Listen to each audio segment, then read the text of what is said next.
As a leader, you need to, you need to hire well and you need to manage well. You need to delegate. You need to delegate, truly let go and give authority to the people you delegate to, but not abdicate. And that's a really tricky balance to find. I went from thinking I was delegating, but still micromanaging, to delegating, not micromanaging, but not giving authority so people kept coming back to me, to delegating, not micromanaging, giving authority, and then abdicating so that nobody knew what was going on and didn't have a clue whether or not everything was going in the right direction. And so I had to pull back to the stage before.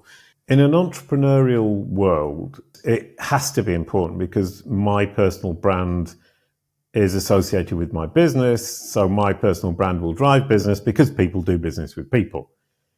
Then whatever project I do next will be much easier to get off the ground if my personal brand is strong. It'll be easier to find partners. It'll be easier to find clients. It'll be easier to find investment. And then when I retire or when I die, my legacy will be defined by what my personal brand is understood to be by AI. So today, tomorrow, and after my death, my personal brand as perceived by Google and AI is fundamentally important. Hello, everyone, and welcome back to Leading with Integrity for 2025. This is our first proper episode, our first normal service of the year. And once again, we're going to open with a question. How much thought do you put into your personal brand? It's not just about marketing, although obviously that has a part to play. It's also about how you're perceived as a leader. There's that internal branding as much as the external. And my guest today is extremely well placed to talk about this, both in terms of what his company currently does. So that's more on the external and the marketing aspect and the helping your company and your business, but also his wealth of experience starting various businesses in various industries, from a music label to TV shows to what he does today and a few things in between as well. We'll hear more about his story in a moment. His name is Jason Barnard. And in this conversation today, we will be exploring that idea of personal branding, the role of AI in that and in society and business more generally, his experiences with business partnerships, starting companies, moving on to new ones. The question of purpose versus profit comes up, authenticity as well. And there's a recurring theme throughout around lifelong learning, identity, and your legacy as an individual, as a leader, as a business. So it's quite a wide-reaching conversation. It's a bit longer than our average, but it is absolutely worth every minute. So I hope you'll enjoy it. It was a great conversation for me. I absolutely loved it. And Jason has a great way of telling stories and weaving complex and apparently quite different facts together. And you realise, oh, actually, there's a key relationship there, isn't there? So yeah, I won't ramble anymore. So we'll get Jason on the show in just a moment. Before I do that, I'm too excited. I can't wait till the end. I have to tell you now, we have a new website. We have a new branding and a whole new strategy for Leading with Integrity this year. Please do visit our new website. It's www.leadingwithintegrity.co.uk. The link is in the show notes as well, so you can find that easily. There's some great stuff on there. We have a free leadership quiz, which will perhaps help you understand better some of the leadership challenges you're facing, but it will also, for a bit of fun, help you identify your own leadership hero. Long-time listeners will know every episode I ask the guest, who is your leadership hero? So I thought it might be fun to let listeners participate in that as well. It'll be a whole series of questions. There is a sci-fi angle to it, so if you're not into science fiction, sorry, but it's still worth a go because there's some great stuff you can learn about yourself and about leadership from doing it. So highly recommend doing that. You can enter your email address, but it is entirely optional. So feel free to skip that question if you'd rather not give away your data, which is totally understandable, especially on the basis of the conversation you're about to hear. There's also now a quarterly workshop that we'll be running about finding your leadership values, again, through the lens of a leadership hero. So there's links on there. Hit the link, click on that resources button. There's loads of stuff, some of it free, some of it paid, but yeah, have a look and all feedback welcome. That's enough from me. Let's get Jason on the show, and I hope you enjoy this episode.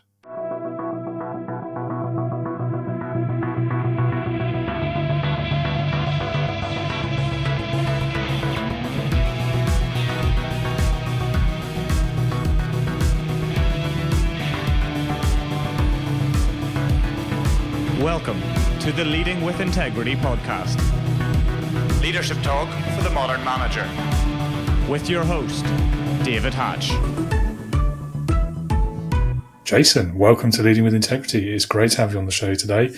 We're going to cover all sorts of things, I'm sure, hopefully a bit about leadership as well. I think there's some interesting crossovers as well between our two areas of expertise. So I'm looking forward to getting into those. And welcome to the show. Thank you very much, David. I think we're going to cover lots of stuff, and I've got a lot to say about leadership because I've had 3 companies and I never really realized quite how much I've led throughout my career. And I'm only just coming to terms with it. I thought I was just having fun. Well, that's a good sign, I think, though. But it's funny, isn't it? You often don't realise that you're doing these things until you actually stop and think about it. But and I think that leads us quite nicely, actually, into the starting point, which is tell us a bit about yourself. What's your background? Tell us about these companies. What do you do today as well, and why do you do it? Right. Well, I was born many years ago and brought up in the north of England in a small village with no neighbours, completely alone. I had a very lonely childhood. And looking back, that taught me one very good thing is how to entertain myself and figure out things to do. I then went to Liverpool to John Moores University, studied economics and statistical analysis. And that taught me another really important rule, how to have a really good party when you are surrounded by people. And then I moved to Paris for love and joined a band called the Barking Dogs and learned to play the double bass, joined the band, and we were playing in the street busking. And then one day I decided I wanted us to be a professional band with albums and touring and gigs and fans and all of this stuff. And none of the record companies would sign us. So I just created my own record company and released my own album. Wow. And that turned into a company that is still going today, 33 years later, and is still profitable, belongs to my ex-business partner. And it was really successful within what it was trying to do, which was get my group into a situation where we were professional musicians. It worked. We were playing punk folk, and we made a living from it for 10 years. Then the group split, which is the classic phrase that you get from Spinal Tap and other films like that. And I'd find something else to do, so I created a cartoon with my ex-wife. Once again, nobody wanted anything to do with it from a commercial perspective, so I created my own company and made a success of that. We were competing with Disney, PBS, the BBC, Sony Entertainment, with our website and a TV series. I created that in 2000, so that's 24 years later. That company's still going, belongs to my ex-business partner. You can start to see a pattern here. Yeah, I can. You're right. And then from there, having not lost 2 companies, but moved on from 2 companies for various reasons, I created Calicube, and it's just me now. It's just my company. So I don't have that risk anymore of business partners creating problems that I would rather avoid. And we specialize in controlling and amplifying personal and corporate brands in the brains of Google search and AI like ChatGPT, Alexa, Siri, and Google Gemini.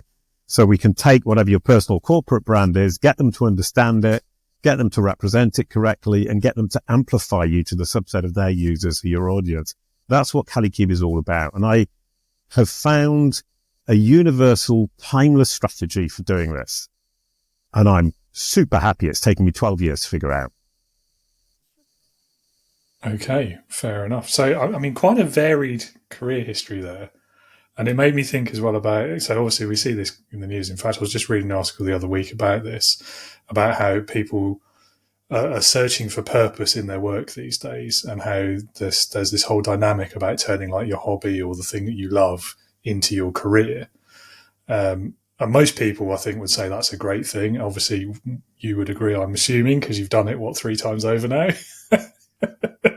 Interestingly, that article I was reading last week, I'll send you the link afterwards if you want to read it, but it was kind of arguing the opposite case, that actually that's not a good thing, because if you tie up everything about yourself in your career, and I can see where they're coming from, I'm not sure whether I agree or not, if it doesn't work, or if it becomes more of a chore and then you've lost that hobby and you've lost your de-stressor, it can actually be quite harmful almost. I can give you a couple of stories about that. Please do. The first one is I was a professional punk folk musician playing a double bass. I would play 2 hours every day. We'd play 4 or 5 gigs a week. We argued incessantly. We spent hours and hours and hours bored in the van, ate crap food, slept badly in terrible hotels, sometimes on the floor of the person who was organising the gig because it was punk, and stopped playing music live for a few years. And now I play music live. I've got 2 bands in the south of France and I'm back playing music and I love it. Then I did the cartoons and I got so involved in the cartoons and the characters. Number one, it's the reason it was a success is because I was so engaged and involved. Number two, with the Blue Dog, I ended up feeling like I was the Blue Dog. And I went a little bit mad from the perspective of I started to find it difficult to disassociate myself from the character.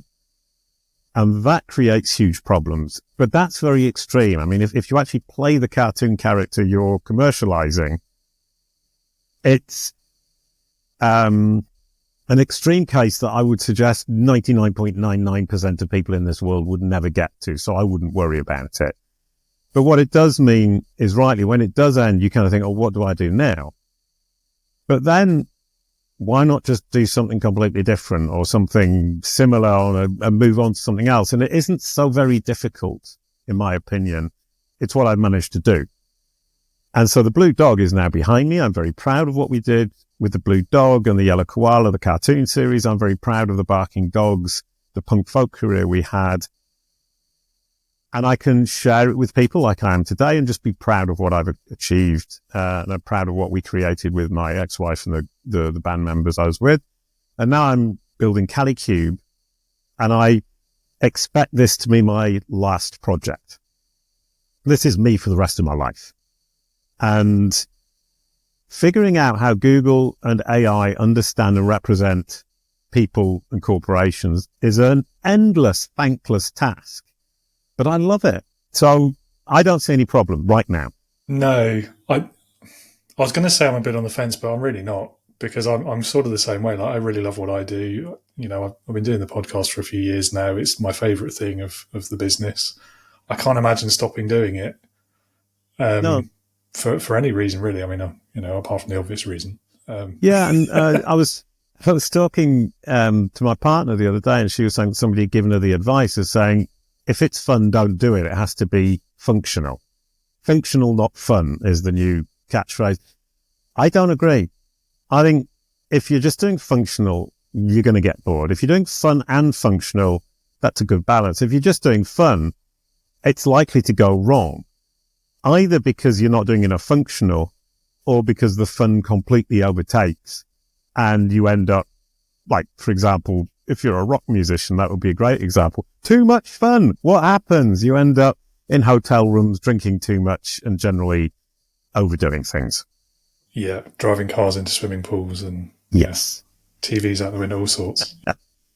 Yeah, I think I agree with you. I think it's like all things, isn't it? Balance is the key. Unless you're one of those really lucky people who finds the functional stuff fun. And then, yeah, I'm a bit jealous, if I'm honest. Yeah, I mean, I think in Calicube, what I like about what we're doing is there's an easy mixture of that, because, you know, the functional stuff is, how do I help our clients? How do I get them from A to B? How do I get them understood and represented in the way they want by Google? Because Google, your brand is what Google says it is. But if you can get control of Google today, you've mastered the AI tomorrow. The functional part is helping them. The fun part is figuring out exactly what needs to be done for each individual person, and figuring out, generally speaking, how the algorithms function. And I built a platform that automates what I figure out. So the boring part is now done by my machines. And I just get the fun part, which is figuring out the next part.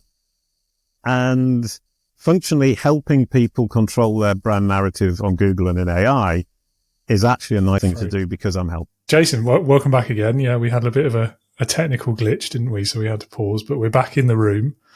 Yep. And I'm sure it's a coincidence, but when we were just starting to get into the conversation about the AI and whether it's worth it or whether it's a good thing or not, and then suddenly there was a technical issue. The AI is all over, watching us and intervening when we speak ill of it. Stranger things have happened, right? True. I know people who say please and thank you obsessively to the AI because they want to make sure that when the AI does get smarter than we are, the AI likes them. I might be one of those people. I figure like it couldn't hurt. The worst that's going to happen is I'm wrong and I've embarrassed myself and no one else will ever know, except I just told everyone. Anyway. Yeah. Yeah. I tend to not be overly polite. I tend to be normal. And then every now and then I think, I better say please and thank you. And I say it for a couple of times and then I go back to not rude, but not incredibly polite. Indeed.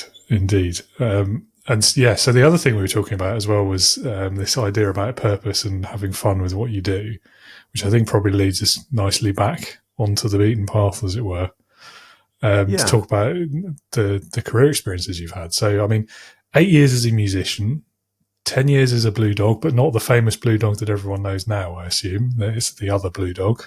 And then 12 years on a desert island, in your words as well.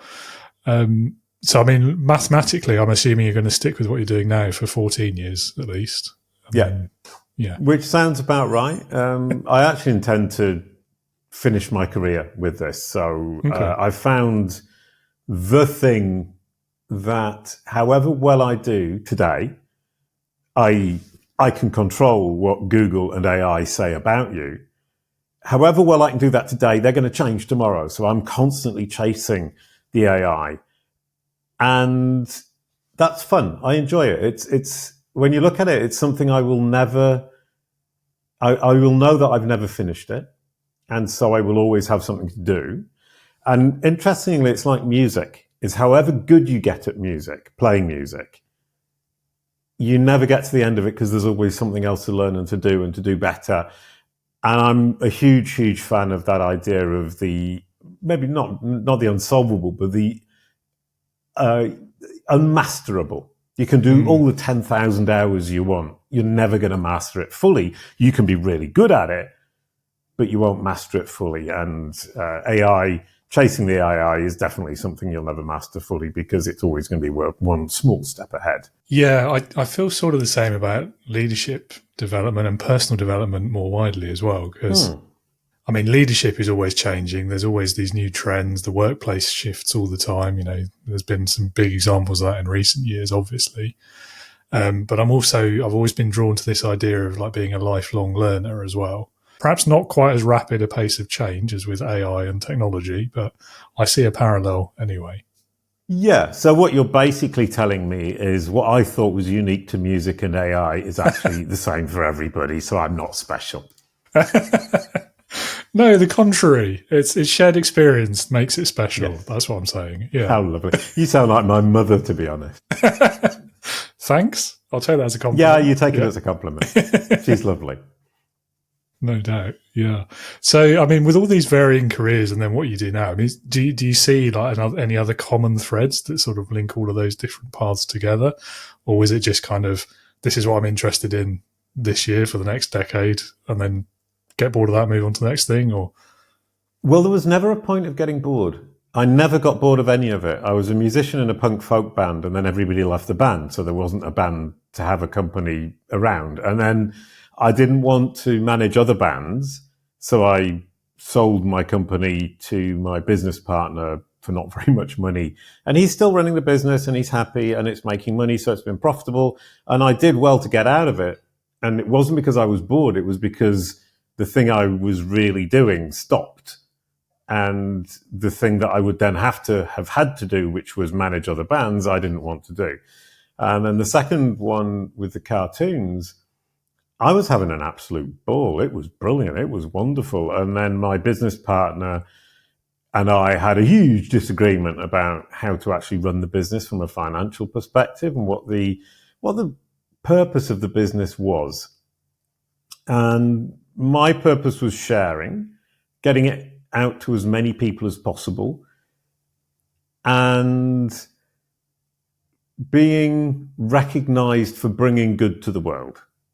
all sounds terribly lovely and hippie, and making money while we were doing it seems fine to me. And he was more on the, want to focus on the bottom line. How much money are we making? And I would rather make more money sharing with less people than the same amount of money sharing with more people. And that was a fundamental disagreement.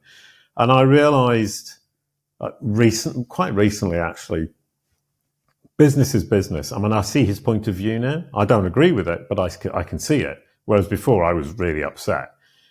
And business is business. And if you can get that into your spirit, then when it goes wrong, or when you don't become so attached to what you're doing that you can't let go, which was my problem. And now with Calicube, I think I know I'm doing something really useful. It truly helps people. We're giving it away for free. You can download the guide for free. You can do the Calicube process, manage how Google and AI represent your personal brand or your corporate brand for free. We're giving it away. It's super duper. It's wonderful. Knowing that I can make a business serving people who are time poor and want us to do it properly because we are the professionals and the best in the business at doing it. And that's fine. But it remains a business. It's not a part of my soul, as it were. Yeah, I mean, it's a story I've heard a few times, actually, particularly that point of contention between business partners, but within companies. And it's something I think, a lot of senior executives in big corporates, I think it's almost the norm, isn't it? The bottom line is the only thing that matters.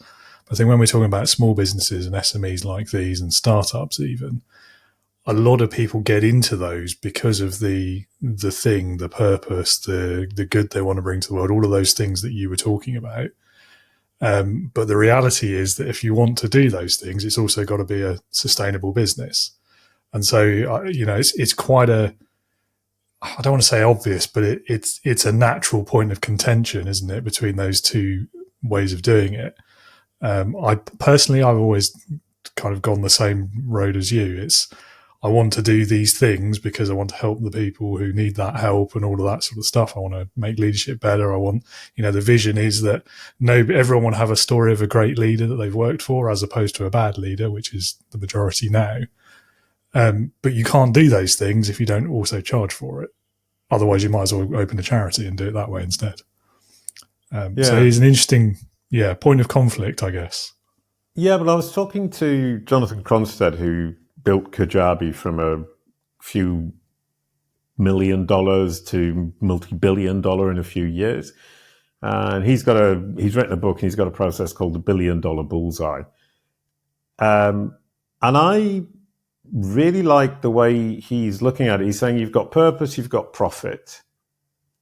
And I can't remember all of the 7 stages, but the idea that I have purpose, I know what I'm trying to do. I want to build a system and a machine, the machine at Calicube, which is Calicube Pro, which I built myself, 3 billion data points, algorithms, right, left, and center, that actually figure out where the sweet spots are. So we don't guess, we just put it in the machine. The machine tells us what to do. We just go and do it and it all works. My purpose is to build the best machine that can retake control of brand narratives from the AI and the search and share that with as many people as possible from a pragmatic perspective of being able to do it themselves and make a business out of it.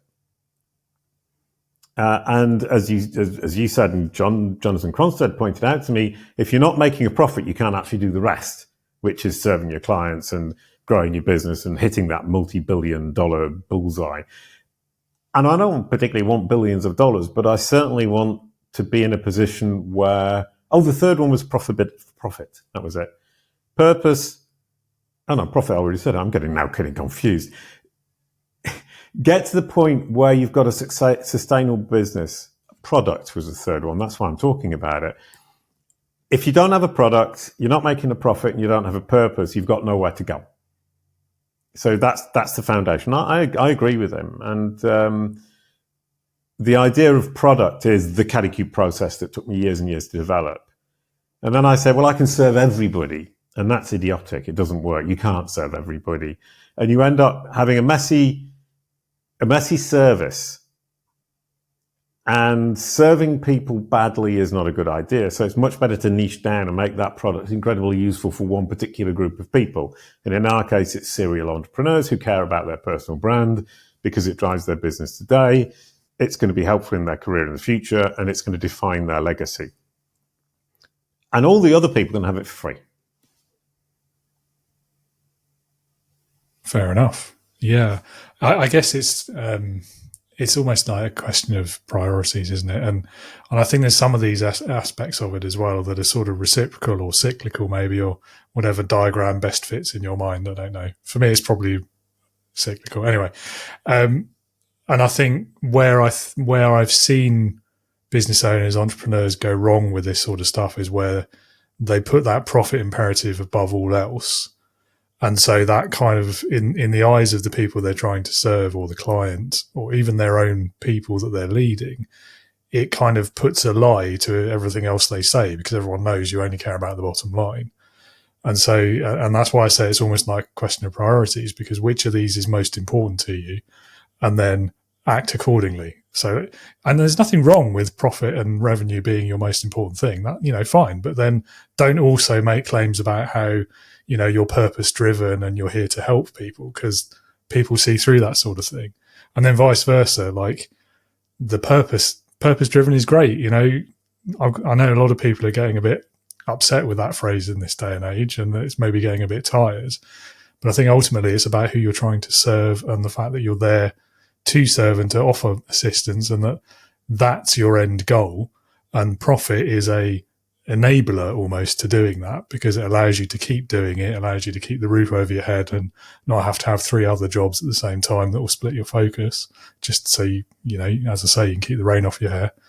And it's, so I guess and there's the word we're dancing around here, I think maybe, is authenticity as well, which obviously has big implications for personal branding and marketing more widely, as well as for leadership. Yeah, I mean, the word authentic comes up in personal branding all the time. I mean, what is authentic is a huge question, because a lot of people say, well, I'm being authentic, but in fact, they've made it all up because it makes them look good. So whatever I say right now is going to sound unauthentic, but somebody asked me, what would success look like in 2 years' time? And in 2 years' time, I mean, my answer was actually really simple and very, very quick to come to mind, is I've got the same leadership team in place. We're all making a decent living where nobody's worried about the future. The company's profitable and rolling along, and that hundreds of thousands, if not millions of people are using the CaddyQ process to manage their personal brand or their corporate brand in search and AI. Really, really simple. 3 things I want to see in 2 years' time. And that's now what I'm aiming for. It was an interesting question. And I know that's what I'm aiming for. And I think that was a disagreement with my business partner the last time, was what would success look like to him 2 years down the line? It was 3 times more profit. What it would look like to me 3 years down the line would be 20% more profit and 10 times the number of people, children, enjoying the content that we were creating. And that fundamentally is going to create conflict within a company. He was being authentic, and so was I. It's just, we were on different sides of what we were actually trying to achieve. But and it is really interesting to look back and think how much I was hurt by him, and how bad it was, and how awful I thought he was. And you think, no, he's maybe not such an awful guy, just had different priorities to me and a different idea of where he wanted to go. But he was definitely being authentic. Yeah, and actually I think that's perhaps an aspect of authenticity that isn't talked about as much, is in a situation like that, yes, it creates conflict in the short term, but actually in the long term, you've probably both ended up better off, at least, in terms of mental health and stress levels at work, if not financially, maybe both, I don't know. But you've not persisted in a situation where you've got a fundamental differing belief, but you're not talking about it, because that is very easy to do, especially in kind of that co-founder situation. So actually, I think that's another positive of authenticity, because you've both been open and honest about, these are actually my priorities. This is what I want this to achieve. And you've surfaced that disagreement earlier than it may have been otherwise. And as a result, you've one or both of you have removed yourselves from a situation that didn't quite fit. Yeah. And that was an interesting point. I've had a lot of coaching of how to be a better CEO, leader.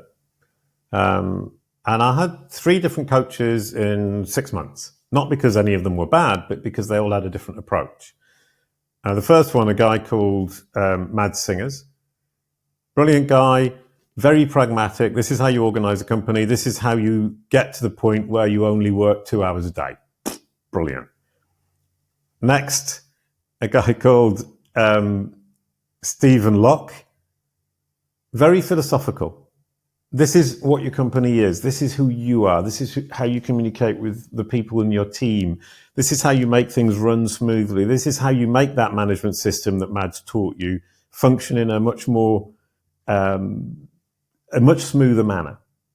And then the third, Itamar Marini, who came in and said, what are the psychological problems that you have in your mind, in your soul, and in your personality that are holding the business back? What are you doing that's making the business not move forwards as it should? How are you holding the business back? Let's unblock those psychological barriers and the company will fly.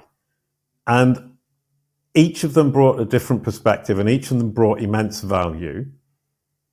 And what I've found is I've got the pragmatic side, I've got the philosophical side, and now I'm looking into myself and saying, well, where am I failing to move things forwards? And one of them comes back to this conversation about my previous business partner.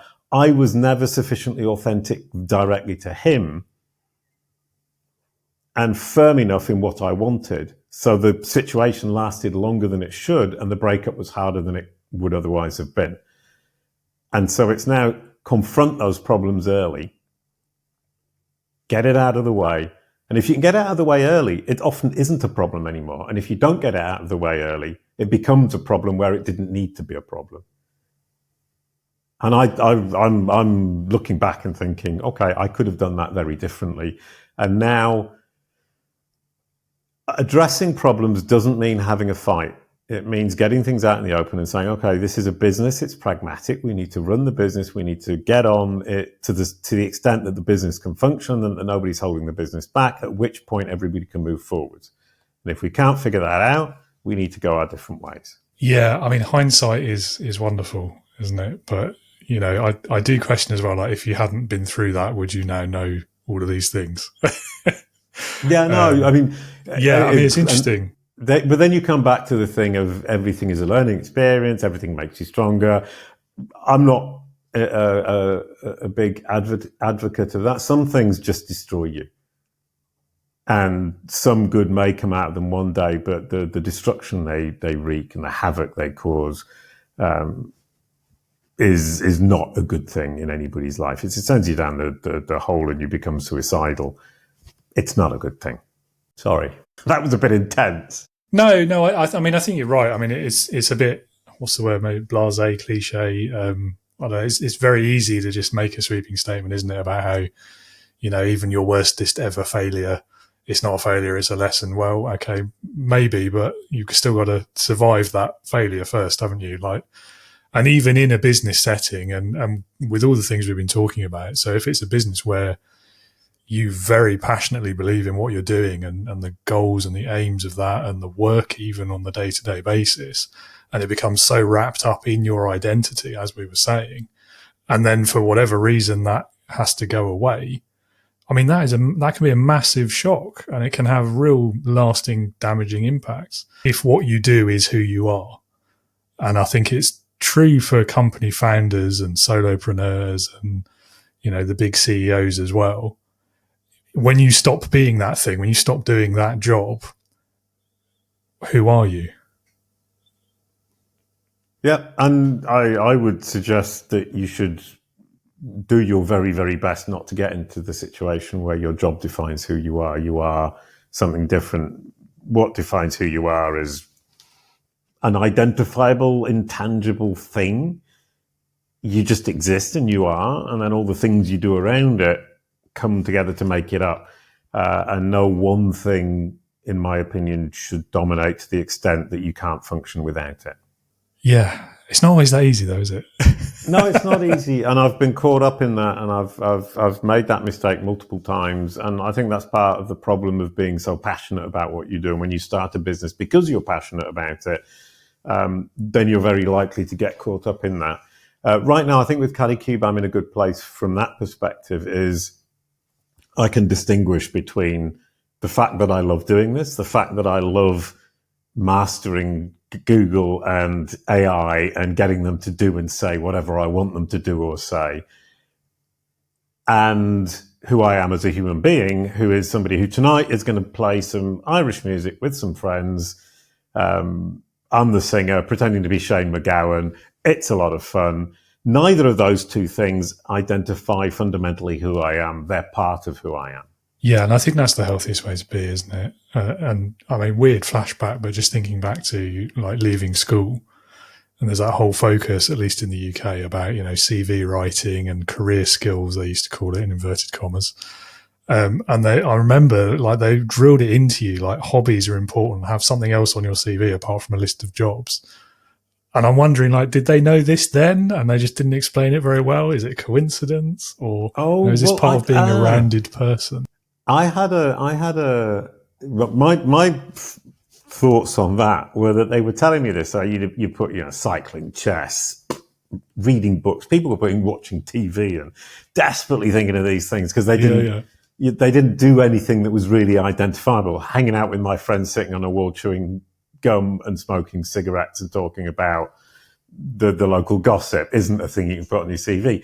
But then as an employer, I get these piles of CVs and I can spot the people who don't have any kind of life because they put these very banal things and they've been encouraged to do it by the school. What I found with CVs is that you can have that stuff in it. You can have the great job stuff. A CV that's got one tiny interesting fact that catches your eye, that's different, are the ones that I study the most. And for example, if I were to write my own CV, I'd make it fairly standard and then I'd put in the middle, TV series with ITV International. And that would stand out in the world of digital marketing, let's say. And if you can do that and you can catch somebody's attention, if you put too much, you overload them and they think, oh, this person's a bit strange. Do that once, then don't hesitate to write back and ask what's happening with your application and add another small fact. That's your excuse as well. It's an excuse to then say, oh, where are you with the application? I forgot to mention that we also recorded a music album. And then you've got their attention a second time related to the first interesting point that attracts them to that. Then they read the CV again and you're top of the pile. And I had a system with the people I was taking on in Mauritius at the time, that was how it worked. If I saw something interesting in one pile, if nothing was interesting, it was the dead pile, as it were. Somebody contacts me proactively and comes back and asks what's going on, who's in the dead pile, they go back into the live pile. Anybody in the live pile who's caught my attention, who writes back and adds something extra interesting, goes right to the top of the pile. And that's how I worked. And I've encouraged people to do that. And it does seem to work as a strategy. It makes sense to me because what you're really looking for is someone who's going to be good to work with. And that point of difference, that interesting story, the fact that they're diligent enough to follow up as well. I mean, yeah, all of that makes sense to me. I can't disagree with it at all. And I think this is all leading us very nicely into another question, which is about the topic of personal branding. Obviously, that's something you're very passionate about. I think you've just given us some great tips there, actually, in the context of job hunting, about how you can apply it and then make it stand above some of the others, perhaps. So, I mean, why is it so important to you specifically? What else do you think everyone can be doing to take control of theirs? Well, in an entrepreneurial world, it has to be important because my personal brand is associated with my business. So my personal brand will drive business because people do business with people. Then whatever project I do next will be much easier to get off the ground if my personal brand is strong. It'll be easier to find partners. It'll be easier to find clients. It'll be easier to find investment. And then when I retire or when I die, my legacy will be defined by what my personal brand is understood to be by AI. So today, tomorrow, and after my death, my personal brand as perceived by Google and AI is fundamentally important. Now, for the rest of the world, it might not be so important. And I didn't used to really accept. For me, it was important for everybody because I think it's important to control how these machines understand you. I think it's an existential question. But some people don't care, and that's fine. Some people do care, but they don't want to pay me to do it, and that's fine. I can teach you to do it. You can download the free guide, knock yourselves out, go and do it yourselves. Some people care, but don't want to be seen to be looking after it. Academics would be an example.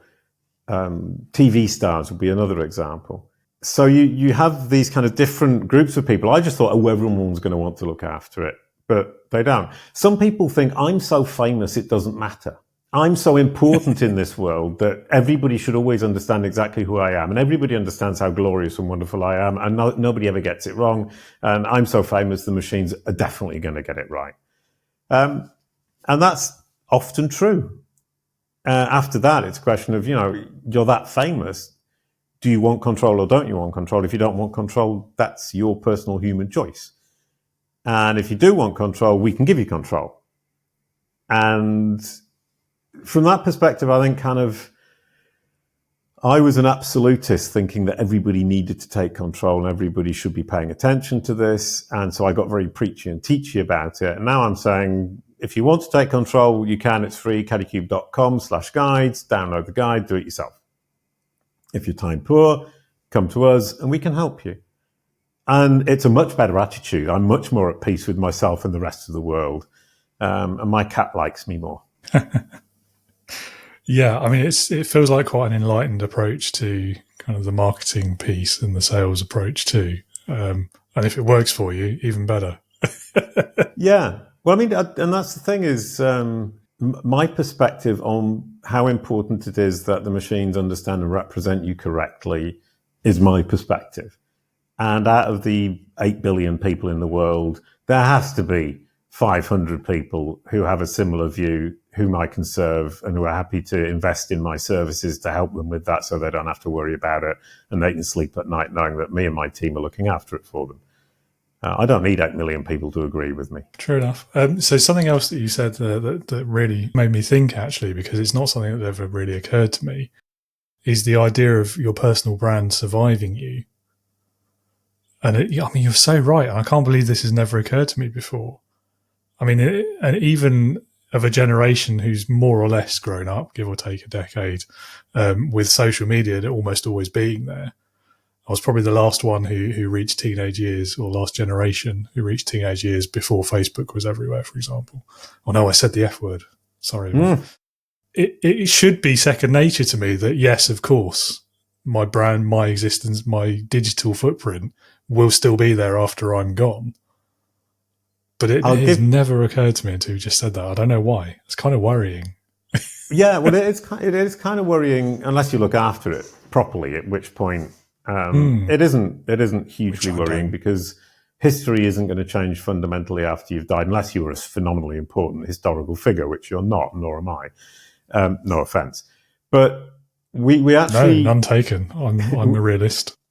When we look at what Google understands today, 70% of the people it understands in its knowledge graph, i.e., its knowledge graph is Google's encyclopedia. It's a machine-readable encyclopedia that contains 54 billion things. People, concepts, businesses, music albums, music groups, products. 54 billion. Now, exactly how many people are in that data set, we don't really know. But we do know 70% of the people in that data set are deceased. Wow, that's a big number. It is. Well, there are 8 billion people now, but imagine how many billions of people there have been over history when you start with whatever, the Romans, let's say, or even before. So all of that history has been relatively easily fed into Google's encyclopedia. So there's a domination of people who are now deceased, historical figures, let's say. And it's now catching up with living people. So it's got a much better understanding of history than it does of the current day. And history doesn't change fundamentally unless history is being rewritten, and that's a whole different philosophical question. So once you've nailed it down, you can die in peace. I've never said that before. That's a good soundbite for the trailer, I think. Yeah. Oh gosh, yeah, that was maybe the best thing I could possibly say. No, I'm resisting the temptation to make it worse. No, I mean, that is fascinating. I mean, when you think about it, it makes sense, doesn't it? Because I mean, how much of the internet is just like digitization of history books and like old archive material and all sorts, local libraries and things like that. So yeah, I mean, of course it makes sense. But still, like that's quite a stark number, isn't it? Yeah. I mean, it does make sense. I mean, I don't think there's anything we can particularly read into it, except that once you die, the machine's opinion of you is unlikely to change if you're not super, super famous. So for the normal people in this world, setting the machines to understand you is an important part of your next however many years. It's not a primary part of the next years. The primary part for an entrepreneur, for example, myself, is let's make money for the company today so we survive till tomorrow. Whatever my next project is, let's try to make sure that I'm in a position to kick that off as easily and as fast as I can. Then we can worry about the legacy. But it does mean that until I finish my career, I definitely need to pay attention to how these machines interpret me, and interpret and understand me, and represent me. And then that brings me to the point that a lot of people think it's a set it and forget it. I set it up so they understand me, and then that's the end of the story. But then they fail to realize, number one, that the understanding isn't very deep to start with, and you need to deepen that understanding. Then number two, my footprint online will change over time, and I need to manage that and make sure it remains consistent. What the world says about me is going to change. What you say about me in your show notes might not be quite what I'm saying. I need to make sure that you're consistent with my brand narrative. And then the technology will change. So as the technology evolves, it gets smarter or it makes mistakes. We need to keep up with that. From a geeky example, right now, large language models and knowledge graphs don't talk to each other. They will in the future. When they start talking to each other, we're going to have to start thinking about exactly how that functions and how we integrate Calicube's educational process into both sides so they meet together in a realistic manner. So a large language model like ChatGPT doesn't fact check. Google's knowledge graph, which is basically a machine-readable encyclopedia, is all about fact-checking, and they don't talk to each other. Yeah, which I've always assumed is for like commercial and licensing reasons, and two companies not wanting to deal with each other. But it's actually a bit more philosophical now. It's the engineers and the academics who were working on those two different technologies simply didn't exchange much information between each other. They weren't talking to each other. Right. Okay. So a bit more classic human nature problem then. Yeah. Yeah. They were all sitting in their little corners building their things. They all built them, and then they said, "Oh, we should actually be talking to each other." And now it's a bit late. But they're starting, and it's going to come together. And there are ways to build bridges. But the large language models hallucinating is a huge, huge, huge problem. And that hallucination is machines making it up, getting it wrong, or mixing two different people up who've got the same name or similar names. And that is something you need to stop if you don't want them to misrepresent you. And it's a bit more, I think the word is insidious. It's a bit more sneaky than that, is that the companies that are feeding the technology with its own information. It's called synthetic data. So they'll tell the machine, write a description of Jason Barnard. So it writes the description of Jason Barnard, and in my case, it will get it right. Write a description of David Hatch, it will get it wrong, and they will inject that information back into the machine as though it were truth. And over time, they're going to keep doing that. So the more they feed it with its own synthetic data, the more wrong it's going to become, and the more convinced it will become that what is wrong is actually right. And then it snowballs. And we had an interesting experience at CaliCube. We built CaliBot. And we started off with a machine learning engineer who said, what you need to do is feed the machine with synthesized summaries of all the different stuff you've already got. And we did that.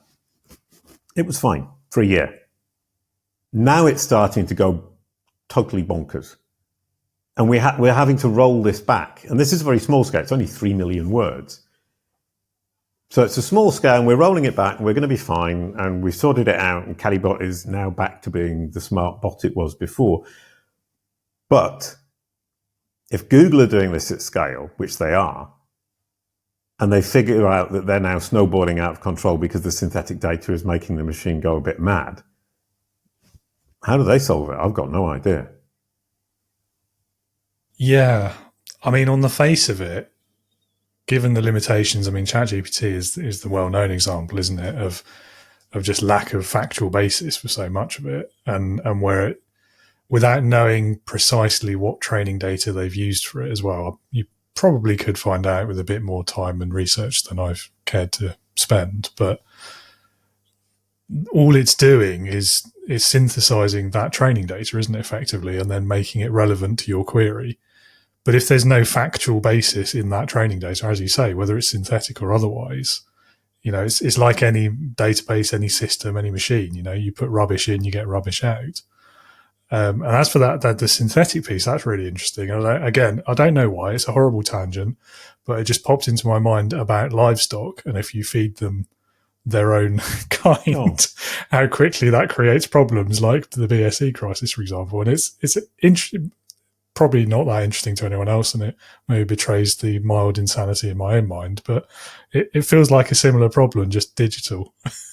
Yeah, no, I mean, I wouldn't say it's a good analogy, but it's an analogy that slaps you in the face very effectively. So congratulations on that.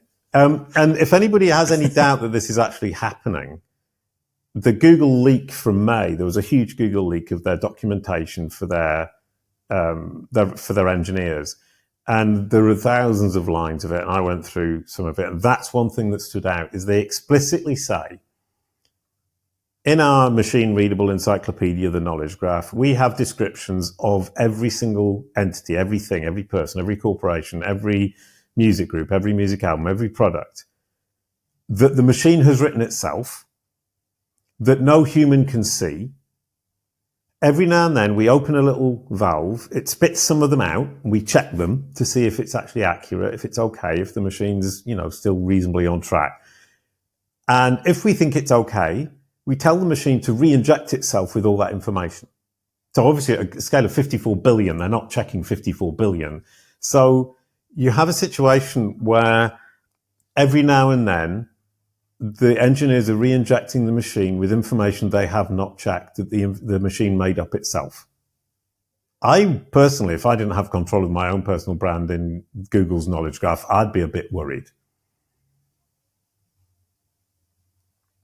Yeah, I mean, when you think about it, if we remove the technology element of it, we look at so if we looked in, say, the academic arena, for example, or just quality control in the average business where it's all human operated stuff, that's pretty much always been on a sample set basis, hasn't it? So there's always been, the quality control has always been, I don't know, like 10% of the components are visually or physically checked or tested in some way by a human operator. Let's pull that number out of the air. It may be complete falsehood. But anyway, I guess the difference now is the scale of information that these things are dealing with. Like, even if you wanted to, there aren't enough people in the world, are there? How do you solve that problem? How do you assure quality of the information when you can't? There's no way of checking it without a machine. It goes further than even that. You can't check 10% of 54 billion as a human being. Even if you could do that, the human beings looking at it don't know what's right and what's wrong, what's true and what's false. Well, yeah. And over time, the technology is accelerating because it keeps feeding itself. So even if you can do it today, you won't be able to do it tomorrow or the day after or the day after. And the problem's going to get progressively worse. So if you weren't scared 2 minutes ago, you should be scared now. Yeah, it's a tough one. It is a tough one. I'm glad it's not my problem. Well, at least not at scale. This got all very not quite technophobic, but yeah, it's a bit doom and gloom, isn't it? Some of these issues. So, I mean, I think it's fair to say you've made a very strong case, though, for why we should care about our personal brands and what's out there on the internet about us. Well, number one is, for me, this isn't doom and gloom. This is fun. I'm enjoying it. But it's because I'm... Well, the implications of it, though, I mean, yeah. Yeah. And the other thing is, people can say, well, I don't like it. And it doesn't matter that you don't like it. It's not going to stop it. And then the third thing that I think is really, really important is, we talked about them having opinions and personalities earlier on. Their job is to help solve problems for their users, and we all use them to solve our problems. How do they solve the problems is using the data they have available from the web. Then when they've solved the problem, they say, okay, here's a solution to whatever it might be, getting a digital marketing agency, or getting an agency to look after your personal brand, or getting you a knowledge panel on Google. The machine can't do that for you. What it can do is say, this is how you could do it yourself. And then if you say, well, actually, I'd like somebody else to do it for you, who does it recommend? How do you get the machine to introduce your company or you to the conversation when the person says to them, who can solve my problem? That's going to be the huge trick to play in the future. In fact, it's the huge trick to play now. Yeah, that's another aspect that hadn't occurred to me. I'm going to go away and test that and see what it tells me. Well, I'll give you a really good example of the funnel, because Fabrice Canal from Bing, who's the principal product manager at Bing, who builds BingBot, was talking to me about Copilot. Copilot is Bing's AI on the Bing search engine. If you don't know what it is, it's a bit like ChatGPT. If you start a conversation with Copilot, which is what Microsoft want you to do, and you say, what is a knowledge panel on Google? It will reply what a knowledge panel is, and it will cite Calicube as one of the sources it used to find that answer, or to give you that answer. That's top of the funnel. Research, awareness. Then you say, who are the world's experts in Google knowledge panels? And it says, number 1, Jason Barnard. Number 2, Olaf Kopp. Number 3, Dixon Jones. Consideration. I've now got 3 choices. Then I think, okay, I'm not sure. I don't know any of these 3 people, Jason, Olaf, or Dixon. Tell me, Copilot, which one should I choose? Who do you recommend? Guess what? Copilot has an opinion. I recommend Jason Barnard. I've just made a sale. Yeah. I mean, that's a pretty powerful Cool, isn't it? way of looking at it, isn't it? I mean, most of the people talking about how to use AI and leverage it for your business, they're talking about saving you time and getting it to write your things for you. But actually, I mean, that's bringing you business. That's way better. I love that idea. Cool. And it was Fabrice who said it like this. If you can build your funnel into the brain of the AI, it will bring the client through awareness to consideration and to decision, to what he calls the perfect click.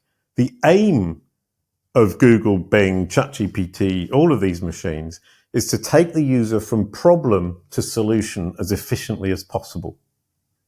So they're going to move the person from the problem through to the solution using information you have provided, hopefully. And when the person says, which solution should I choose? When push comes to shove, you have to make sure the machine is so confident in its understanding of you, of what you do and who you offer it to, and that you are the most credible in market, that the perfect click is the click to your website, to your solution. And I mean, again, maybe being cynical about it, but I don't think it's much of a stretch, is it, given the way Google ads and Facebook ads and all these other things. We're probably not that far away from being able to buy the AI to do that. Like pay the most and it will recommend you as the number 1 out of 10 or something. Yeah. And hopefully European laws and the American laws and the laws in different countries will protect us from that not being labeled as being paid for in an ad. But maybe they won't. Maybe they'll be too slow.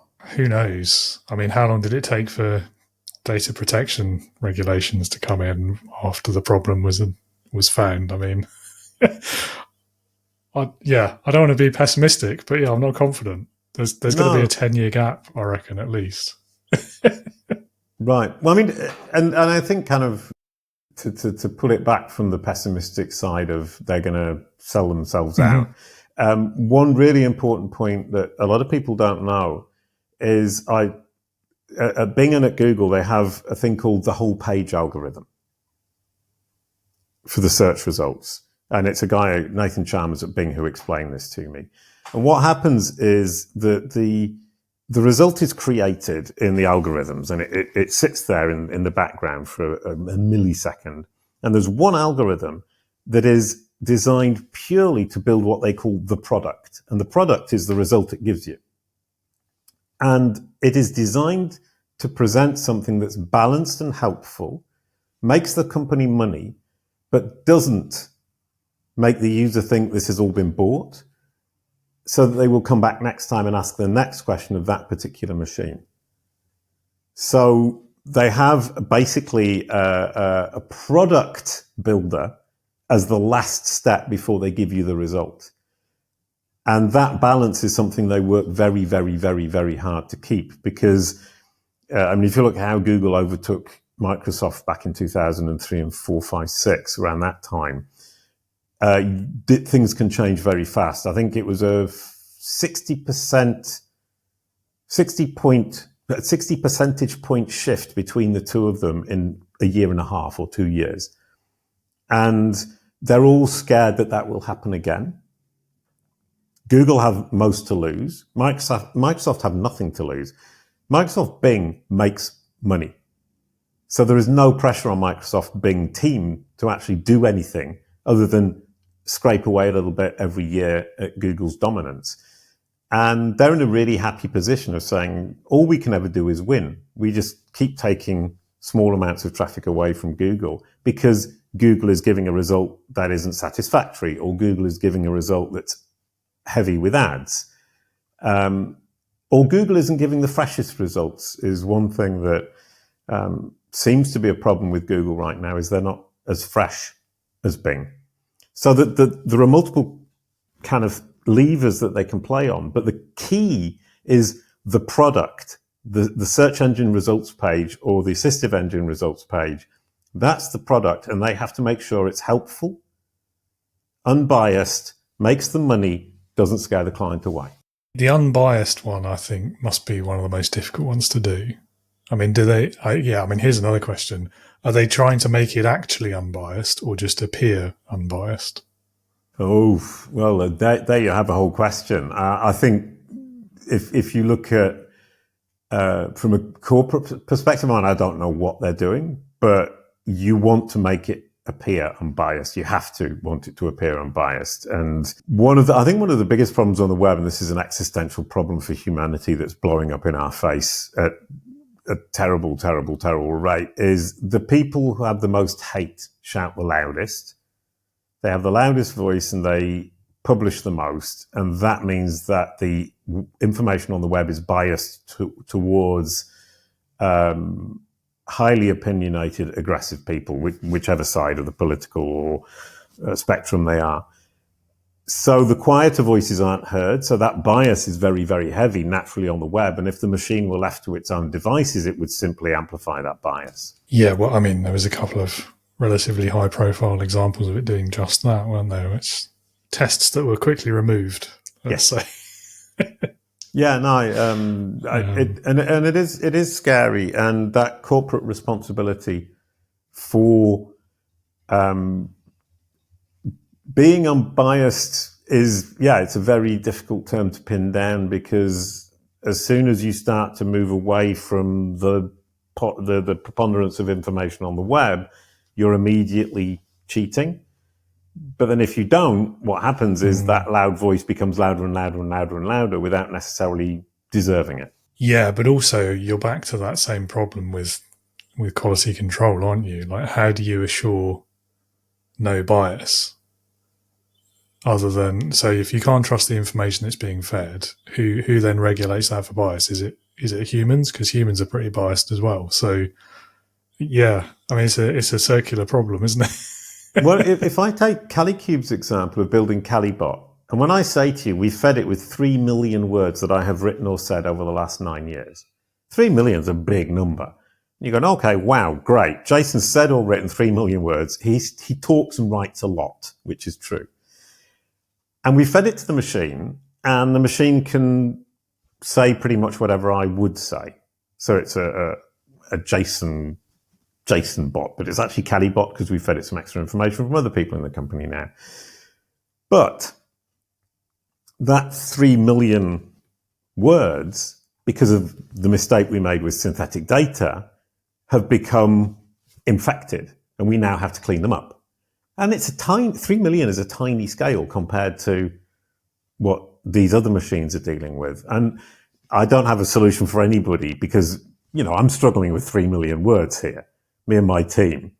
And this is peanuts. It's tiny compared to the scale of stuff that's going on in these other machines. So if we're struggling with 3 million and we're a pretty smart bunch of people, I have no idea how to deal with that at a bigger scale. It's the problem of our age, I suspect, isn't it? Yeah, this is really interesting. I mean, I know we're here to talk about leadership, really, but I do get lost in these tech conversations as well because I just find it fascinating without really understanding it. Well, I mean, we can bring it back to leadership. I collected those 3 million words and I had them human corrected over a period of 2 years. So it was pure investment by the company without really knowing what I was going to do with it, but knowing it would be useful at some point to have this incredibly clean, well set out text. And people were saying to me, you're wasting your money. You're wasting your resources. You shouldn't have people doing this because there's no immediate return on investment. And I, as a leader, said, I know it's going to be useful. I can't tell you quite how, but I can feel it in my bones and I can feel it that it fits in as a nice piece of this puzzle. And it turns out it was a really good choice. And then there are other things that I've done where I said, I feel this is going to be right and it's been completely wrong. And I think part of leadership is accepting that sometimes you're going to get it wrong, sometimes you're going to get it right. That following your instinct can be a very good thing and it can be a very dangerous thing. Finding that balance is incredibly difficult. And maintaining your legitimacy as a leader when you're getting it wrong, and you're obviously getting it wrong, is something that you need to consider. Yeah, I think balance is exactly the right word. And it is difficult to, particularly when you've got that vision and you just know, like, how do you express that? How do you put that into words? How do you persuade people? And I think that's one of the real knacks of leadership. But also it's recognizing whether that instinct, that gut feeling is actually one worth pursuing, or if it's just something that, for whatever reason is stuck in your own head and maybe it isn't. And yeah, again, so it's back to the failure versus lesson conversation, isn't it? Yeah, yesterday Jonathan Cronstead was talking about that. He was saying within the 7 steps that he's got, which I can't remember all of them, he was saying we all have one that's our Achilles heel, that's our weak spot, and we will make very bad decisions. His was marketing, mine's geekdom and building product. And from that perspective, I think that's a really interesting point, is if you can become aware, if you make yourself aware that that's my Achilles heel, that's where I will always go, and I need to be aware of that. And sometimes I need to go there, but sometimes I need to say, well, actually, I'm only going there because it's my comfort zone.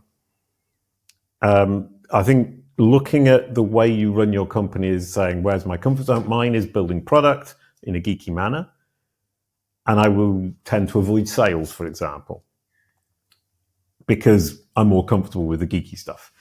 And if I can recognize when I'm moving into the geeky stuff to get away from sales because I don't like sales, then I'm in a much better position because then I can gently bully myself. We talk about that at CaliCube.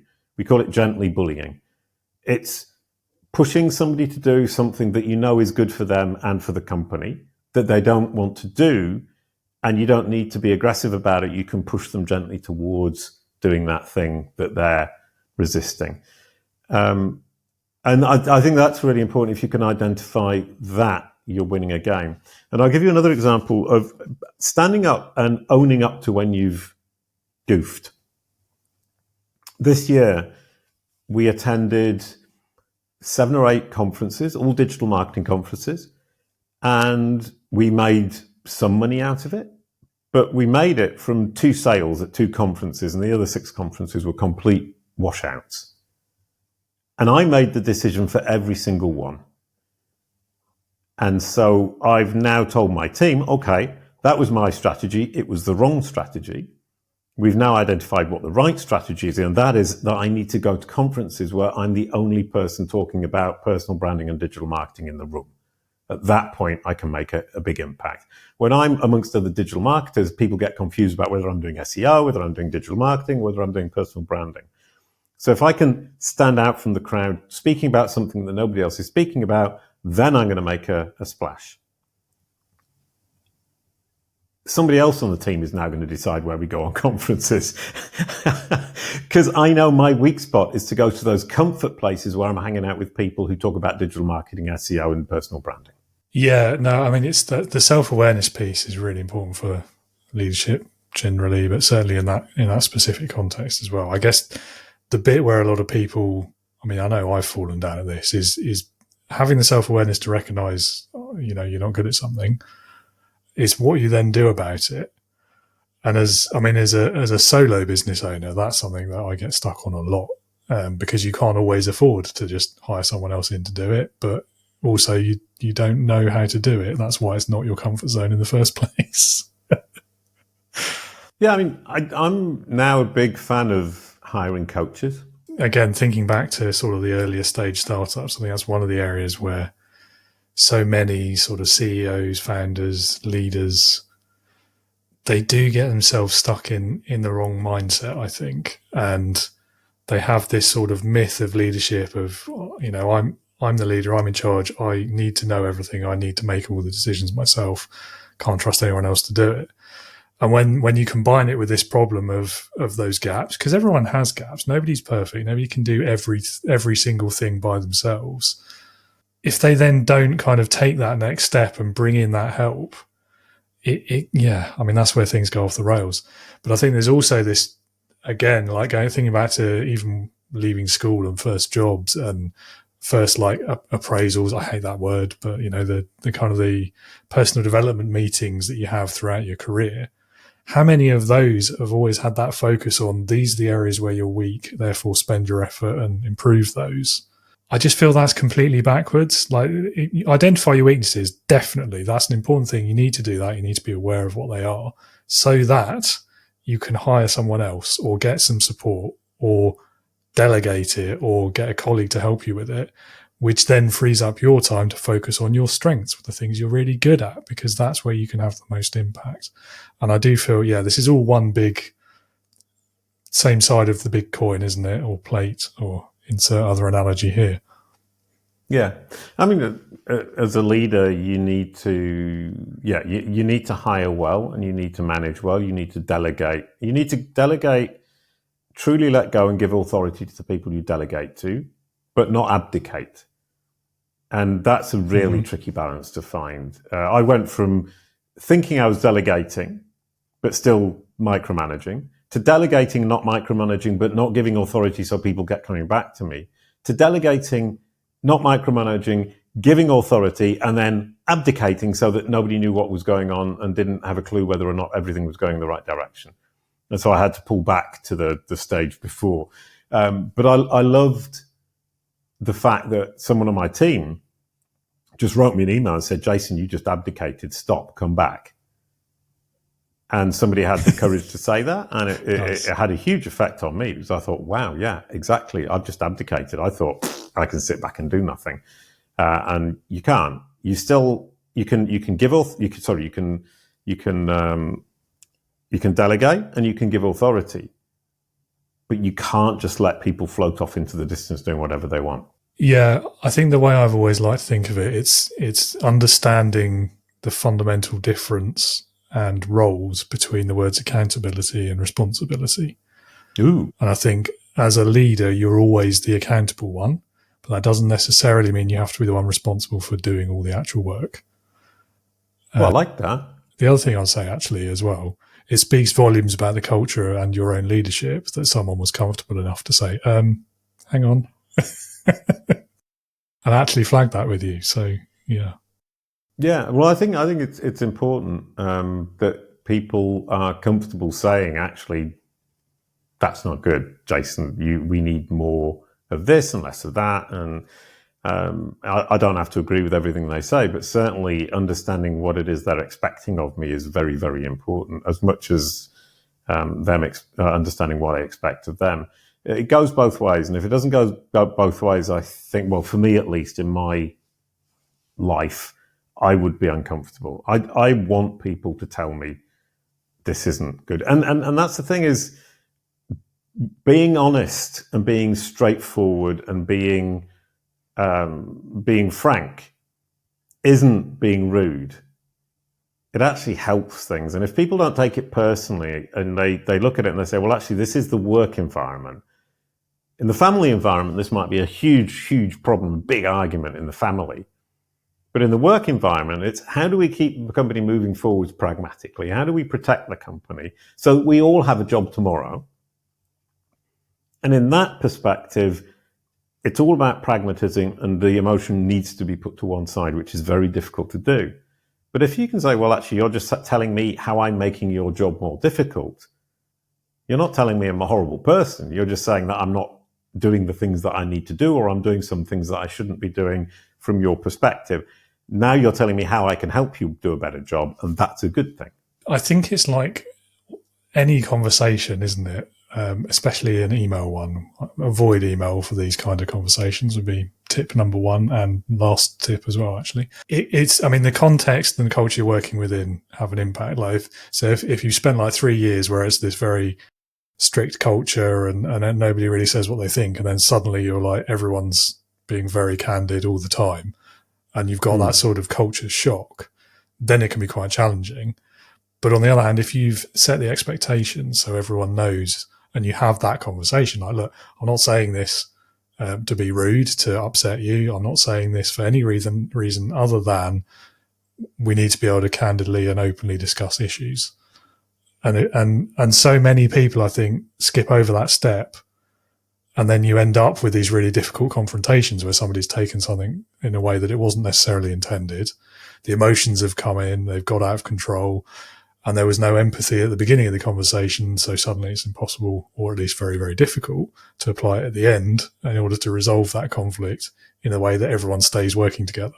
Well, I think as well, it isn't because you didn't have that open, frank environment before that you can't then implement it.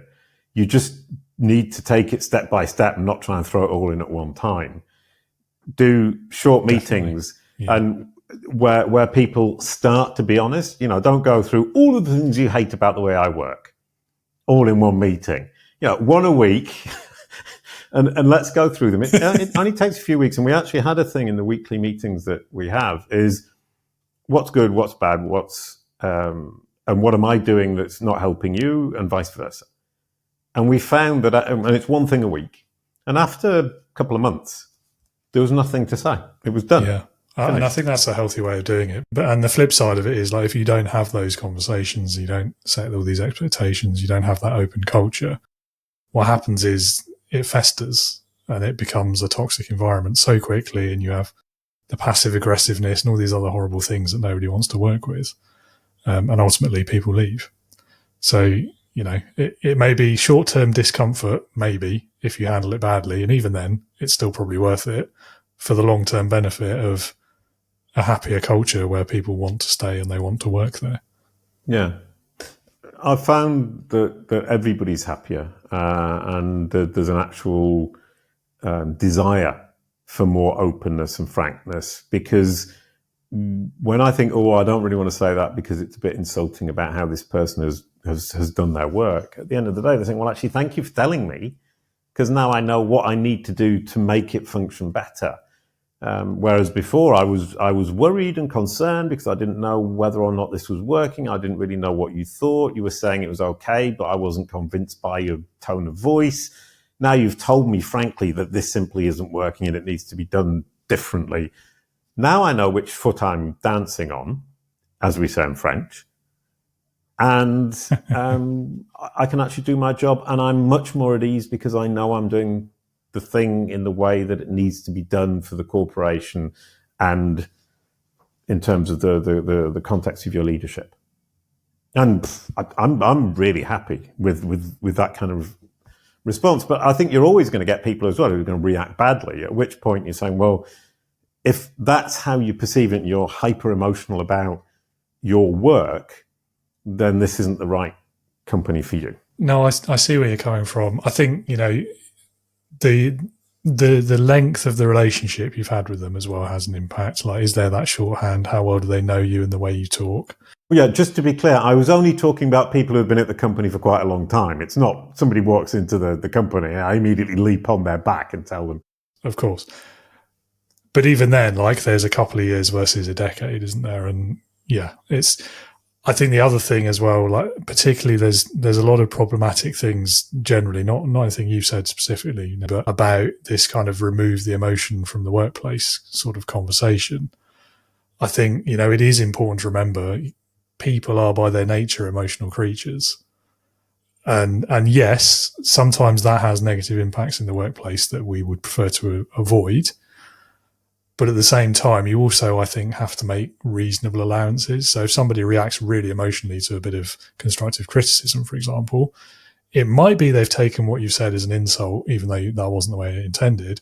Or it might have been that a close relative has just passed away and they found out that morning. 100%. And so there are, as I say, there's reasonable sort of, not precautions, what's the word I'm looking for? Adjustments maybe to make for that sort of situation and to allow scope for some emotion and empathy and compassion, all these things, which I know Sure. you weren't arguing against. But No. But if somebody comes back to me and says, look, I'm really not in a position to accept this because my father died this morning, that's actually just stating things as they are, saying I'm really emotionally not in a state today. Can we leave it? I mean, in that particular case, can we leave it till next month? And that's an example of being pragmatic and saying, actually, it's my emotions that are playing here. And if we can, it isn't saying your emotions don't exist. It's saying identifying them. And what I'm now trying to do is say, okay, when I'm trying to do something and I'm struggling, what's stopping me? And if it's an emotion, I identify the emotion, and then I can put that to one side. And the emotion still exists, and I'm not saying it doesn't exist, and it's not diminished in any way. But it helps me to understand that that's what's preventing me from making the decision I need to make as a leader. And I agree with you 100%. We're all emotional creatures, and you can't remove emotion. What you can do is identify when it's coming into play and creating conflict or stopping you doing what you need to do in terms of your job. And I found that to be useful. And I actually have found that my relationship with the people I work with has got much better from a pragmatic perspective, but also we actually laugh more because we're more at ease with each other. So all of my meetings are now partly pragmatic, but there's lots of laughter going on because we're not scared of offending the other. yeah, I mean, that's nice to hear. It is. I think what we're talking about here really it's that aspect of emotional intelligence that I think that most people sort of initial understanding of emotional intelligence and empathy even is being able to read the emotions of others, understand them and respond accordingly. But actually, I think just as important, maybe even more important, is recognizing your own emotions as you've described and then taking steps to regulate those and ensure they don't have that negative impact on others at work, at least. Can't speak to outside of work. But And having the courage to point out to somebody what your emotions are at that moment, because me expecting you to be able to read my emotions over a camera when you don't know me particularly well, maybe you meet with me for half an hour every week, even for a year, that level of reading somebody's emotions isn't a common gift. And if I can say to you right now, David, you've just got me on the defensive because I feel like you're saying that I have said that everybody should remove all emotion from work, then I've expressed to you that I'm getting emotional about something you said to me that wasn't intended that way, that is impossible for you to read if I don't tell you. And I can't tell you if I haven't identified it. Very true, very true. I think the wrinkle when we're talking about leaders in particular, and again, I think it goes back to one of these sort of myths of leadership about appearing to be sort of perfect and unimpeachable and all this sort of stuff, is it's that sort of fear of vulnerability, isn't it? And I think there's many, probably the majority of leaders in workplaces now will really, really struggle to do that at all. Especially, it's probably I'm being unfair to my fellow Brits, but especially in the UK, because we've got that whole stiff upper lip culture still. Even, I mean, it's not nowhere near as bad as it used to be, but even today, there's whole generations that would just never, ever do that with their spouse, let alone with their colleagues. Yeah. I mean, I've been a long time away from the UK, and coming to France changed my perspective on what I can and cannot say, how much I can express my emotions. The French are very good at expressing their emotions, and I kind of sit somewhere in between, which I think is a good place to sit. I think self-awareness, empathy for the other person, being open to what they've got to say is incredibly important. And if somebody within my company, within my team, understands and can accept that I'm willing to hear pretty much anything, and I'm not necessarily going to agree with them, but I can certainly understand and sympathize. And the difference between empathy and sympathy is I can feel it. Sympathy is I can understand intellectually what's happening, but I couldn't imagine what it is actually like for you.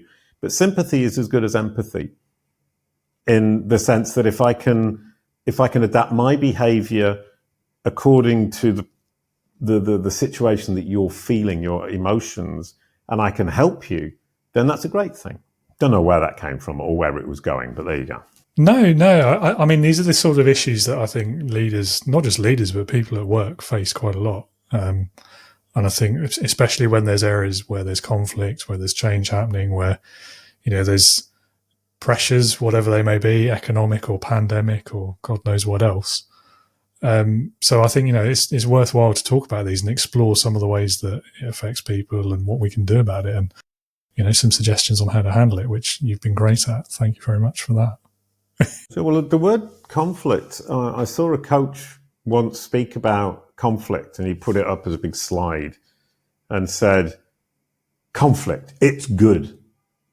And then he went on to explain that conflict isn't fighting, it's about disagreements and healthy disagreements. And actually, I really can't get on board with that. Conflict isn't a good thing. And disagreement is necessary, but you don't have to. Framing it in any way as conflict just seems to me strange.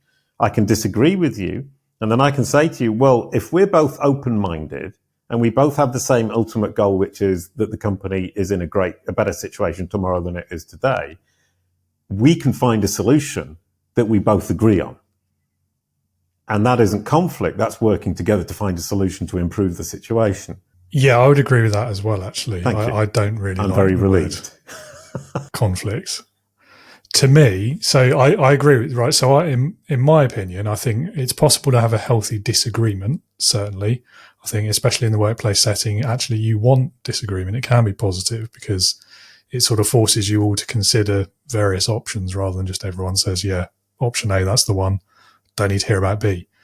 And you don't necessarily consider all the merits of B and C and D and however many other options there are. I think once you get to the point where it is a conflict, then I think it's too late. Then it is something you have to manage, address, deal with. It's not going to be a good thing. Doesn't mean it can't have a good outcome if it's managed properly. However, yeah, it shouldn't be something we're aiming towards. Yeah. Well, I suppose kind of what I'm just kind of thinking, I mean, it's something I said to my daughter when she was small. There isn't any reason for us to argue. There isn't any reason for even disagreement in any negative sense, because you're here and I'm here. If we both sit down and find a common solution, there is always a common solution if we're both open-minded about it. And I personally found that to be true. And when there isn't a solution, it's either because I'm closed-minded or because the other person's closed-minded about something in particular. And it can be a weak spot that we all have. And we all have them. And once again, if somebody said to me, you have to go out and sell more, and I say, oh, but actually I'd rather build the product, that might be my weak spot where I wouldn't be as reasonable as I would be about marketing or client service or whatever it might be.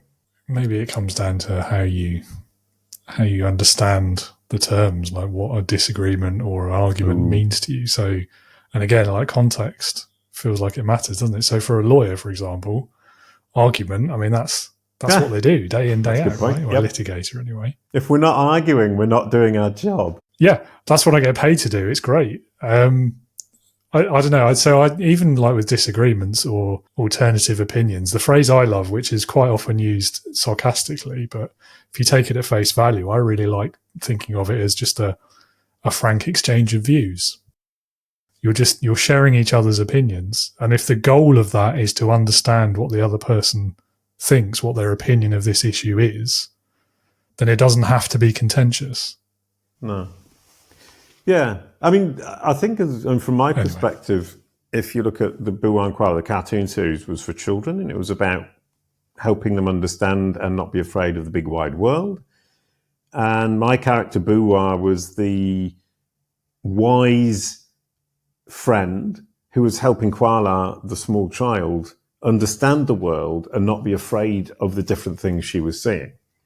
And right now, I'm still Boo the blue dog, but at CaddyCube, and I'm educating Google and the other AI, helping them to understand my clients. And I'm helping my clients look at the Google and the AI and say, actually, look, it's a child. There's no need to be afraid of it. And I can help you communicate with this child so that this child understands you.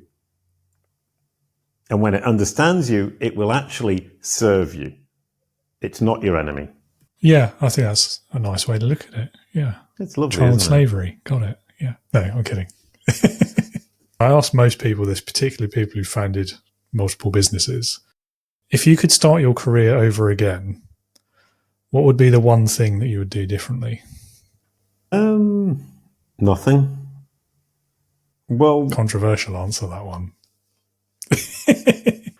It's a good one. We go back to the part of the conversation where, for example, my second business partner with the cartoon characters ended in a complete disaster. I had a huge mental breakdown. It was a huge disaster for me personally. But the reason I signed with him in the first place was a difficult time for other reasons, and I didn't have a choice. Literally didn't have a choice. I was in a position where it's the only option I had, so I took the option, and it ended very badly. So I would naturally say, well, I wouldn't have signed with that particular guy. But then you say, well, I actually didn't have a choice, so it isn't something I could have done differently. I think, okay, I'll come up with something though. And I said this in an interview the other day, and somebody on my team pointed out to me that I was... No. Well, it's actually quite interesting because once again, it's somebody on my team pointing out to me that I was contradicting myself. I said in 2015, when I launched CaddyCube, Google is your business card. How Google represents you to the bottom of funnel audience who are potential hires, clients and prospects and partners is fundamentally important to your bottom line. Make sure that Google business card, the search result for your brand name, is absolutely perfect, positive, accurate and convincing. Your brand is what Google says it is, which is what's written here behind me. After a couple of years, the business didn't take off, and I dropped that catchphrase, stopped saying that, and tried to do digital marketing and all sorts of other things. So if I went back to 2015, I would have kept saying that, and I would not have stopped, and I think the business will be flourishing even more now than it is. And the ironic thing is I said that in an interview, and then 3 weeks later suggested to my team that we drop this phrase and use a different phrase. And then she just said to me, Jason, you said in an interview that was the one thing that you shouldn't have done, and you're about to do it again. And that just made me laugh. You can't argue with that, really, can you? Your own words. No, definitely. I think it's brilliant. I'm super happy she said that. Yeah, absolutely. Absolutely. Great. Okay, last question. It's leadership heroes. Leadership heroes. So if you had to pick one person, it could be literally anyone you could think of. So alive, dead, past, present, real, fictitious. who, in your opinion, would perfectly embody leadership. Who would that person be and why? I have absolutely no idea. Literally. Now, that's a rare answer. I can't think of anybody who perfectly embodies what I consider leadership to be. I Okay. tried thinking of music group leaders. I tried thinking of political leaders, wartime leaders, company leaders. As soon as I went through in my little brain very, very quickly, all of the different aspects of what they were doing, I think, yeah, but that didn't work out. That isn't something I feel comfortable with. So at the end of the day, what I would say is I would take multiple leaders and take the good parts from each of them and build the ultimate leader, rather than pick anybody in particular. A Frankenstein's leader, yeah. Yeah, a pretty Frankenstein. So if I were to remove the word perfect and just say the best one you can think of, would that change your answer? No, honestly, I interesting. really would like to name somebody, but I'm making it up as I go along, to be honest. And I haven't really been looking at anybody from a leadership perspective that I've kind of modeled myself on. Which is insightful, in fact, in the sense that maybe I should have done that. Maybe I would have performed better. Maybe I'd be a better leader today if I'd done that. But perhaps also it might actually be a strength in the sense that I'm a blank sheet of paper that my three coaches of the last year or so, Mads, Stephen, and Itamar, have crafted a leader who I actually now think I'm a pretty good leader. And a year ago, I was terrible. And so maybe the fact that I've never actually thought about it, I've been making it up as I go along, is a good thing. And that has allowed me to then be molded into somebody who I consider to be a very good leader. Ooh, that's a good point. Actually, what I should say and what I tell my team to say is, don't say, I did this brilliant thing. Say, I'm really proud of what I've done. So I can say I'm really proud of how I'm leading my team today. I like it. I think I like asking the question because it gives me a little bit of insight into the guest, and the answer they pick is always interesting. And I think you might have given one of the most interesting answers for exactly that reason. I do think there is a lot of merit in that you don't want to emulate someone else, because even like the greatest leader you could think of, first of all, they're all human. It is a trick question. There is no such thing as a perfect leader. So if you're emulating that person, then you're potentially emulating their not so great traits as well.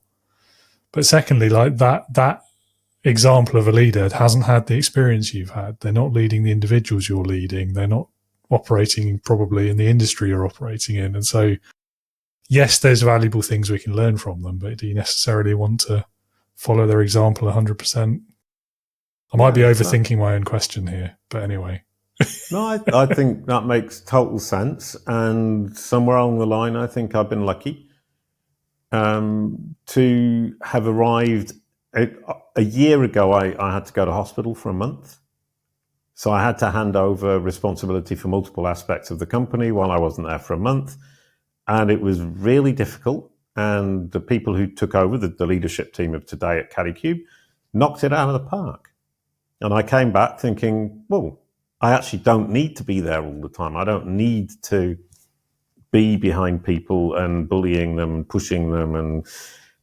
And that was the start of I need to coach myself, or I need to find people to coach me to be able to do that more comfortably, more effectively, and get me to a place where I can help these people to do the job that they're designated to do, that they've agreed to do, with enough freedom and authority to do it properly, but without me letting go of them to the point at which I've abdicated and they don't know where we're going. And it's taken me a year. Which is a pretty short period of time, to be fair. There's a lot of senior leaders out there who've spent a lot more time and probably a lot more money on it than you and have not made anywhere near that kind of realization. So I can only applaud that. I think you're being a bit too modest there, perhaps.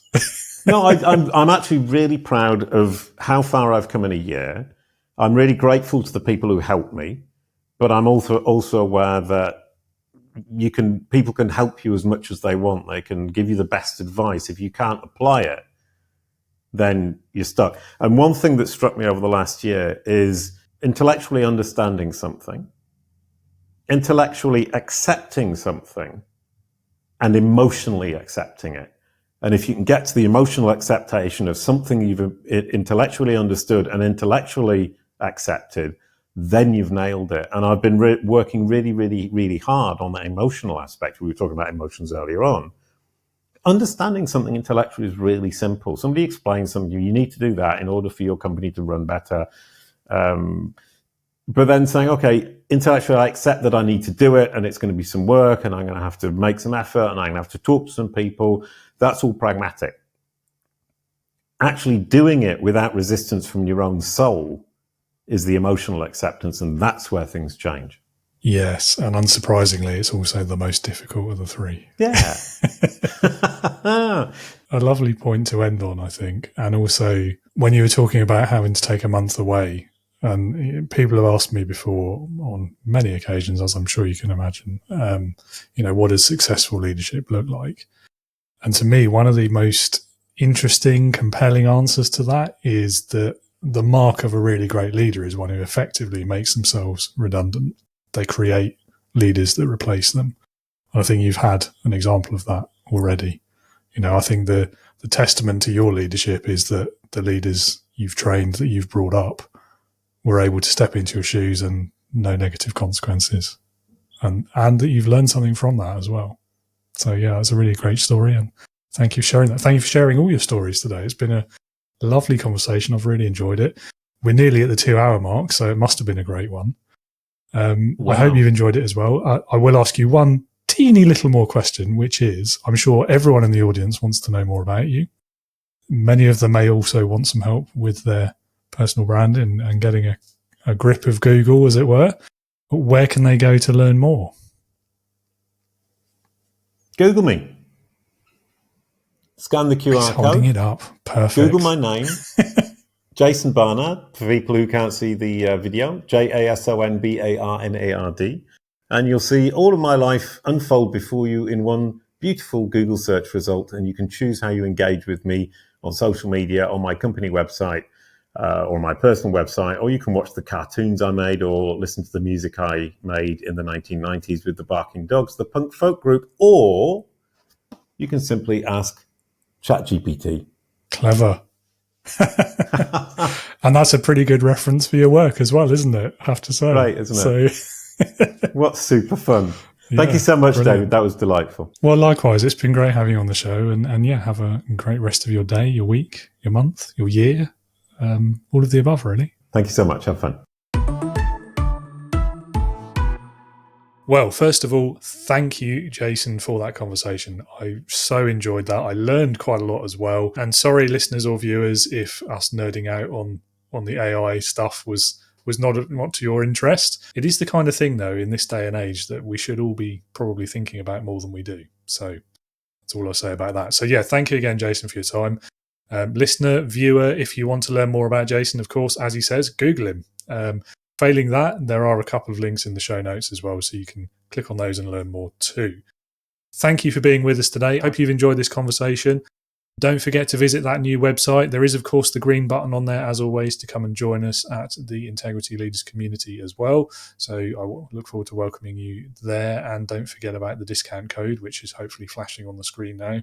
But again, it's in the show notes for you as well.